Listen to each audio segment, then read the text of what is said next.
Hello, and welcome back to Lonely-ish Podcast, a podcast about loneliness. My name's Ish, and sometimes I am lonely. At times, it's about taking a chance on finding connection to help ourselves feel less lonely. Empty chairs is a fairly new thing that I've come across.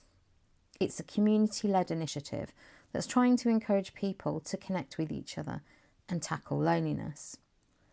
Firstly, here's a trigger warning. Just going to be talking about suicide, so if you want to skip ahead, please do so. Although it's commonly assumed that suicide rates increase during the winter months, research indicates that they're actually highest in the spring and summer. Studies suggest this trend is associated with a sense of renewal that often accompanies spring. However, individuals experiencing depression may feel more isolated or hopeless during this period, especially as others around them often show increased optimism after the dark, gloomy winter months. Something depressed people are not feeling and leaves them isolated and alone. So talking about the Empty Chairs initiative seems apt. Just to say that if you are having a difficult time right now, you can always call the Samaritans for free on 116 123 at any time in confidence. Empty Chairs started when Dean unfortunately lost his friend Rob to suicide in late 2025 and struggled with the grief and loneliness he was feeling. There was an empty chair where his friend would normally be. He started by just going to a venue and leaving an empty chair at the table and seeing who might turn up after he posted a message on social media. You would know it was him as he would be wearing orange. Slowly over the weeks people came and he got others to host events up and down the country, also wearing orange.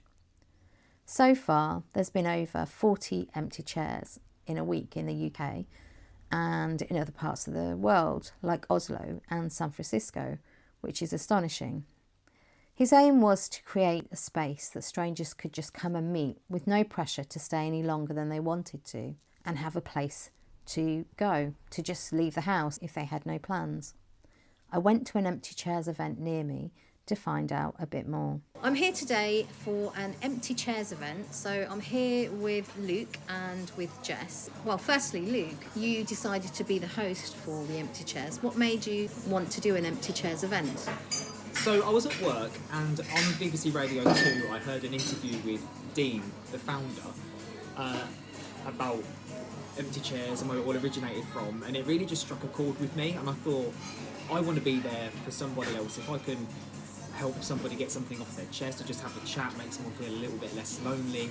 My brain instantly went to, if any of my friends were in that situation and they didn't feel like they could have an outlet to talk about something, I would be devastated. And I've also had my own bouts of loneliness, and I thought this is a great cause and something that needs to be spoken about a bit more. So why not put yourself out there and bring a nationwide cause to your hometown? Yeah, that's great. And Jess, what made you come here tonight?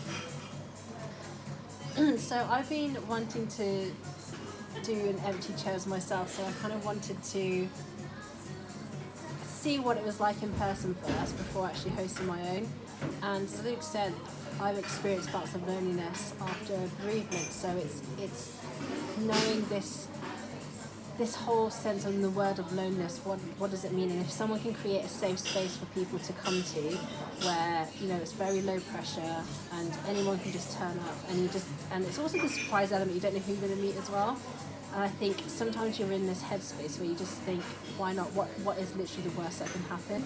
And even if just one person turned up, you still have a conversation, and you never know where that could lead to. Yeah, like being on a podcast, for instance. Being on a podcast. So if I could ask both of you if you would be able to perhaps share an experience of loneliness. So Jess, for example, if an alien came to Earth, how would you describe loneliness to them? Oh, I think it's just a feeling of, I would say the word emptiness, but then again, like I said to you earlier-ish, that you can also be so busy, you can have such a busy life as well, but also feel this incredible amount of loneliness. And I think it's just, it depends on context, obviously, it depends on what type of loneliness you're experiencing, but I guess the word empty, and this is empty chairs, right? So there's something which you're either yearning for, or that you just feel very alone, or you want to, I think because as humans we naturally want community, don't we? We want to feel safe, we want to have our people around us, and when you feel isolated for whatever reason, then I think that's how I would describe loneliness. Yeah, so that's like, sounds like you're saying you want some connection. Connection, community, I think are really important words. Okay. And how about you, Luke? How would you describe it? I think just summed it up pretty well there, to be honest. I was going to say a longing for connection. May that be with like-minded people, maybe not. And the reason I picked for it to be today on a Saturday was because I think this is one of the biggest times for loneliness over the weekend. Like in the week you've got your routine of work, maybe extracurricular activities, hobbies, but at the weekend you find that the people that you do spend your time with, who you do have connections with, are off doing other things, maybe with their other halves or with their families. And if you're somebody without a family or without a significant other, then you find yourself kind of, I don't want to say wallowing, because that sounds awful, but it's true. You do find yourself a bit like, oh, I wish I had that connection, or I wish I could just put myself out there and do something, even though, like Jess said, you can be extremely busy and still feel loneliness. Yeah, you can have lots of friends and still feel lonely. Yeah. Yeah. Okay. And why do you think people are lonely? Can you think of something that has driven, we are in this so-called loneliness epidemic? What are your thoughts on it?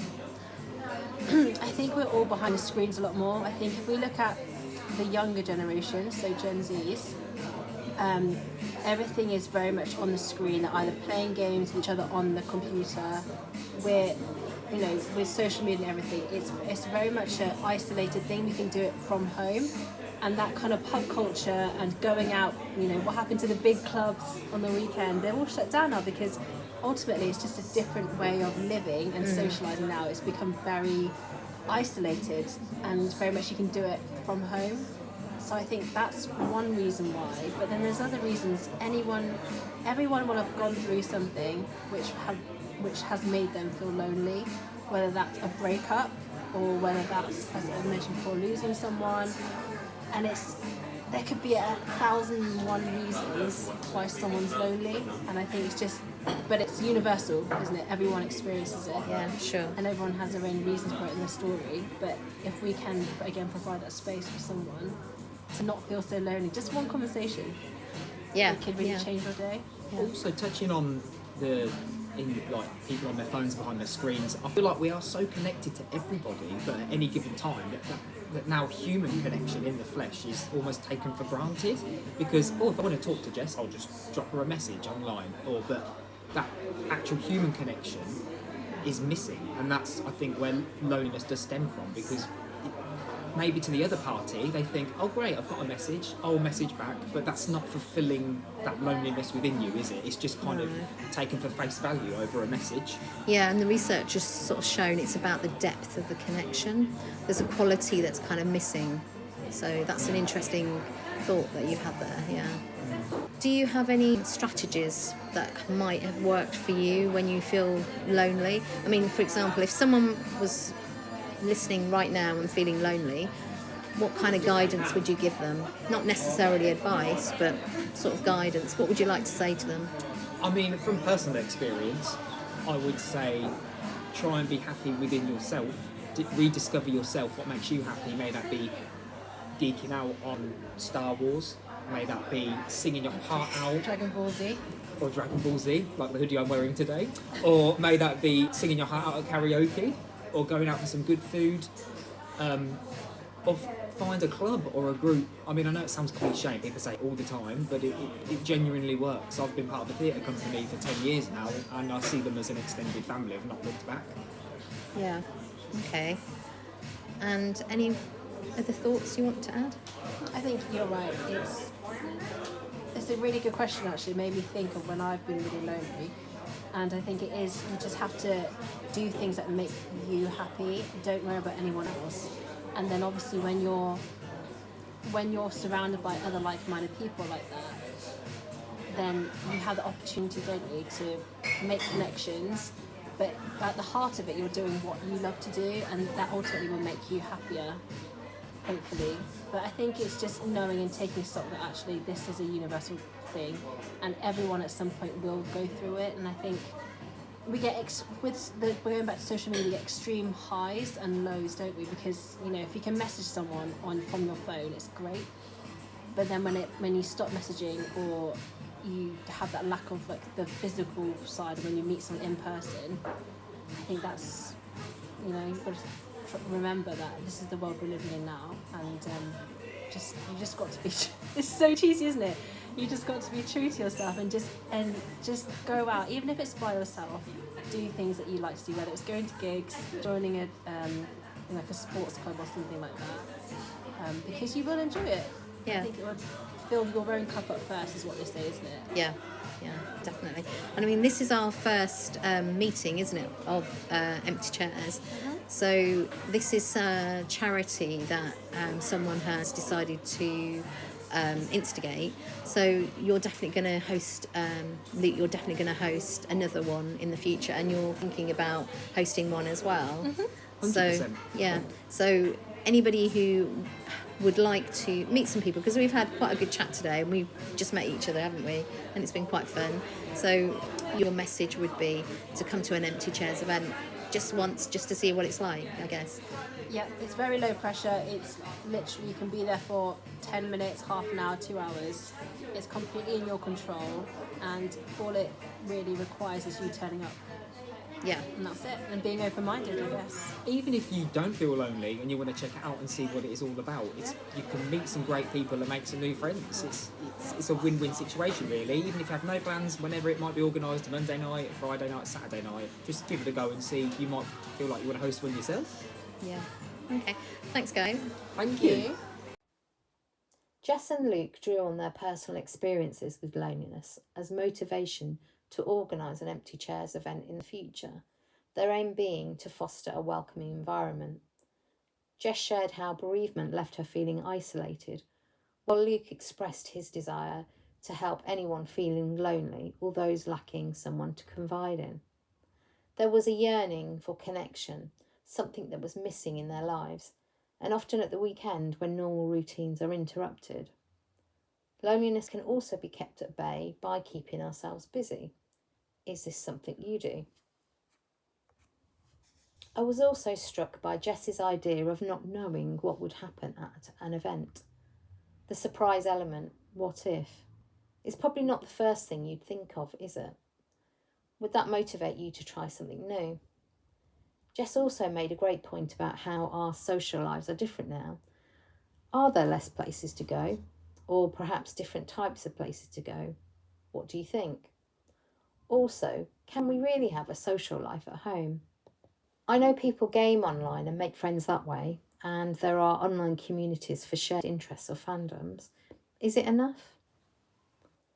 Luke's point about connection being taken for granted was also important.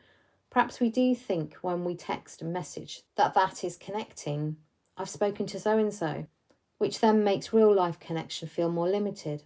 Just getting online communication from friends and family may not be enough, and not what we were hoping for.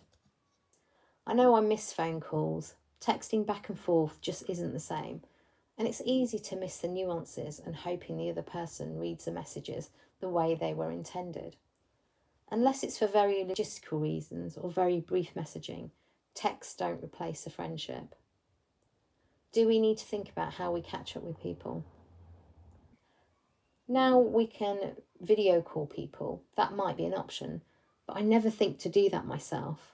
I've seen people do it all the time in public and have conversations. In work, video calls are done all the time though, and people don't always switch their cameras on. Yet I wouldn't want to force anyone to be on camera if they didn't want to, so that's my reasoning for not making them. It may be a generational thing, as younger people seem more comfortable with videos and seeing themselves on screen. And yeah, I probably know what you're thinking, People shouldn't make video calls in public when everyone is around and you can hear them. And it's always on the train, isn't it? But what's your view on video calls? Both Jess and Luke said taking action seems to be a common strategy. Doing something you enjoy, something that you love to do. Foremost, taking some kind of action is about you and about filling your own cup up first. Then meeting people is secondary to that. But what is that thing? This can always seem like the hardest discovery. Too many choices and then feeling overwhelmed can lead to not doing anything. But it doesn't have to be like this.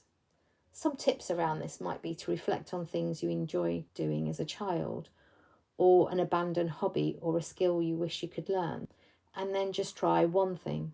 If you don't like it, nothing has been lost. But if you don't want to go to a thing to do a thing, then empty chairs might be the thing. After going to an empty chairs event and meeting Luke and Jess, we had a good chat. Conversation flowed with some things in common and some differences, and perhaps we bonded over our loneliness as we were all there for the same thing. It felt good to be able to speak to random strangers, which can be difficult in itself. I would recommend going to an empty chairs event. You don't have to stay for any required time, it's free and there's no signing up required, so you can be spontaneous and just decide to go. Frankly, I almost didn't go. It was Saturday night and finding the motivation to leave home and drive 20 minutes to an unfamiliar place to meet a stranger dressed in orange felt daunting. However, I'm glad I made the effort because it led me to meet Jess and Luke, who I likely wouldn't have encountered in my everyday routine. We're keeping in touch and hopefully we'll meet up again. Perhaps the hardest part is getting out of the door, but once you do, you never know what kind of conversation you will have or who you will meet and how it may change your day. If you'd like to attend or host an Empty Chairs event, please visit their website, details in the show notes. Let me know if you've gone to an empty chair event, and you never know, I might see you at one too. I hope this episode has reminded you, if it's been a while since you saw a particular friend in person, reach out and see how they're doing and get together to catch up. For those of you listening who are going through a hard time, please keep going. You can get through it. Get some help and support. Share the burden with your friends if you can. We all want to feel seen and feel that we matter, because we do, each and every one of us. It can be easy to forget that at times, but the world is better with you in it. If you're feeling like you need immediate support, please call the Samaritans on 116 123. They're available 24/7 in the UK. If you'd like to get in touch, I'd love to hear from you. Please send me a message about your experiences or questions about loneliness or even things that have helped you. My email is lonely_ish_podcast@outlook.com, and that's also in the show notes. If you enjoyed this podcast, please follow and like and all that jazz. If you know someone who might benefit from this podcast, please share it. Let's keep connected. Bye.